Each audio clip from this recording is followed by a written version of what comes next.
Well, Ollie, welcome to Hull City. It feels like it's been going on for an awful long time. Just talk us through kind of the last couple of months. Well, it has been going on for an awful long time, that's why. Obviously, things happen, football is a very strange sport sometimes. There's always moving parts and things like that. But me and Jared and the manager have been in constant communication throughout the whole time, and we were all kind of on the same page throughout the whole time. So it seems probably a lot more complicated than what it actually was. A big part of it for me was when the embargo did happen, to see that the club was still going to be moving in the right direction. I didn't want it to be, I've said a million times, I didn't want to come back to England just for a mid-table mediocre team. That's not it.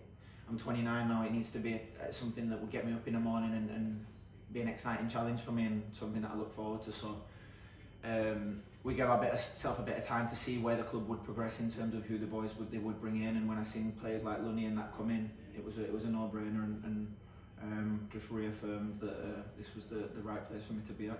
I've just said to the gaffer, actually, it's a real mark of the club's kind of ambition, I suppose, that you were their top target pre-embargo, and they've been able to get it done even with the embargo. So I guess that for you, that must be a real boost.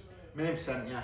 There's a lot to be said. There's a lot to be said for a club that really wants you, and you can feel when a club really wants you, or a club kind of panics and thinks, oh, he's free, he's going to go this, and then come in. There's a real big difference with that. The Jared and the manager, from literally 2 months of, Jared has texted me more than my missus has texted me in the last 2 months. So he's a bit clingy, isn't he? He's a clingy old man, yeah. But it's like I say, it makes you feel good. It makes you feel wanted. Know that you're a huge part of the plans, and we all want the same thing, which is to take this club to the next level. And once they did start bringing the players in that they did, as well as having the squad that they already had, it was, like I say, just that confirmation that I needed of the club going in the right direction. And you say there about you wouldn't have come back from mid-table mediocrity. A lot of clubs, a lot of fans, I guess, and people within football will look at that and go, well, this is a football club that survived on goal difference last season. Mm-hmm. They've had an embargo. It's been difficult for them. What's going on? Why do you believe that that's not going to happen this year? There's obviously something here that makes you think that under Jokirevich, this team can challenge at the top end. Definitely will. Starters, I know a lot of the boys, and I know a lot of their mentalities. So the Egans, the Louis Coyles, the John Lundstroms, they're not coming for a team from. They're not accepting averageness, whether it be in training, whether it be games, whether it be playing golf, they're not accepting losing or averageness. So that was a main thing for me. Speaking with a manager was another one, in terms of all he wanted was to win. All he has done before in previous jobs is win. Mm-hmm. That again speaks volumes to me. I don't need managers to be giving me in detailed plans of what they want to do and where they see. And I'm 29 now, I've been around the game a little bit. If you have that mentality and you tell me this is what we want to go and do and this is how we're going to do it, that's more than enough for me. And obviously it's well documented that the struggles for goals last season, that's something that he's openly talked that needs to improve. Yeah. He's challenged you to get 15 goals at least, hasn't he? Is that something you believe that you can do that he can get that out of you? Yeah, that was the first thing he said to me on the Zoom call. I don't think he introduced himself. He just said, "Can you get me 15 goals?" And that was very much him. He's very direct, though, isn't for the conversation. It is, but I like that. One of my best friends last year at Las Palmas was from Croatia as well, and he knows the manager. And he said that. He said he's a really good manager, really good with the boys. But he knows what he wants and he knows how to get it. So. Yeah, the last time I think I was in the Championship, I scored 15 that season. We got promoted with Sheffield United, and I feel like I'm a much better player now. I feel like I'm much healthier, much fitter. I know my body a lot better than what I did back then. I know how to look after myself a lot better than I did back then.